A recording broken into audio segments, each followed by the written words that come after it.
My name is Lilani Oosthuizen and I'm from the Research Development Office. And I'm going to talk to you this session, more specifically, what is the DoD's viewpoint on open access.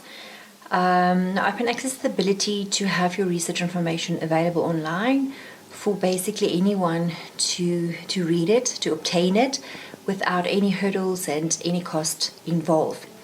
Now, as you can think of, one of the big advantages of this is that your work is available for a much wider audience, and this can lead to collaborations with different researchers, universities, institutions abroad, within the boundaries of South Africa, and then also abroad, and and then just the visibility of your research being just more visible. Now, publishing an open access journal amplifies your work, as it can be shared much broader on different platforms, whereas when you publish in a journal, it's just in that journal. So you can publish your work, you can share your work on any social platform. It can be Facebook, it can be Twitter, it can be your university's repository, your own blog, or your own website, or the research group website, or whatever the case may be. And then again, by sharing your information on these platforms, it helps you to build your own reputation, your online identity. It's also an amazing way to enable you to engage with different researchers and public and individuals that maybe would not have been the case if you have published into a journal. So again, one of the biggest advantages is of publishing in open access. It just broadens your horizon and then the visibility of your work. So DoD encourage publication in open access journals, but I think more importantly is that DoD encourages and supports researchers regardless. So remember, researchers are different, their research work and their research fields are different. So DoD supports the researcher as an individual and the path that he or she has taken with their research. Now, some research, the best way for the researcher and the work is to publish it on an open access journal, and 100% we are for that, and we encourage that person and we support that person. And then if your work are a more your audience is more restricted a portion, and or your research work is more specific for a specific journal audience, and it's not open access, that's absolutely 100% fine as well, and we support that as well. Just very much important if we look at publications and subsidy and DHET, because at the end of the day, universities need the subsidy part from DHET.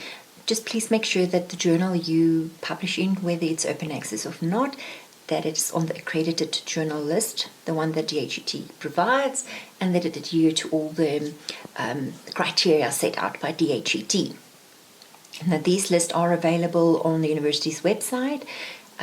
If you are struggling finding it, you can just give me a call and I can just forward you the list. Then about open access, the advantages are just overwhelming. It's the visibility, it's collaboration, it's your own reputation that can be built upon, and it's all of that. But I think there is also some undesirable aspects of open access that we must maybe just mention.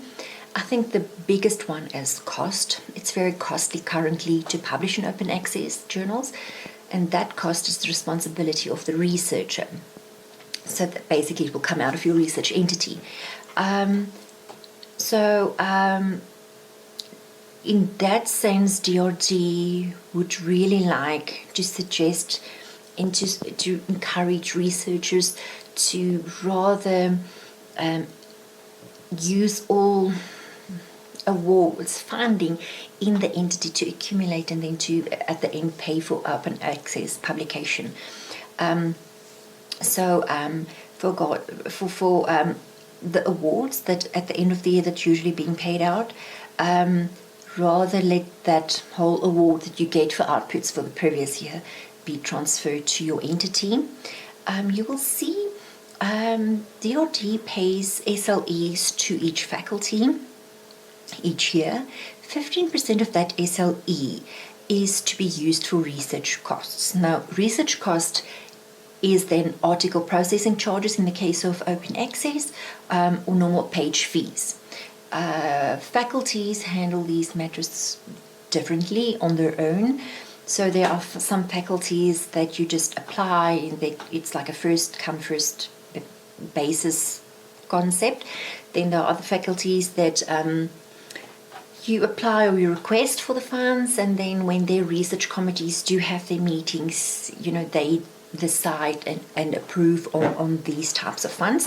So just please make sure within your faculty how they handle obtaining these funds. So yeah, I think that is the biggest undesirable issue or disadvantage of open access at this point is the cost involved. So just make sure that you are aware of all the pros and the cons, but I think the pros are much more than the cons. So but feel free to contact either DRD's office, just have discussions with us, or just whatever. We are there for you, for each researcher, regardless of the path your research are taking you. Then I would just like to leave you with this remark. Your scientific research results will only change the world if they are effectively shared with the rest of the scientific community and with the world. So sharing your research is then, of course, why you publish in peer-reviewed journals. Thank you.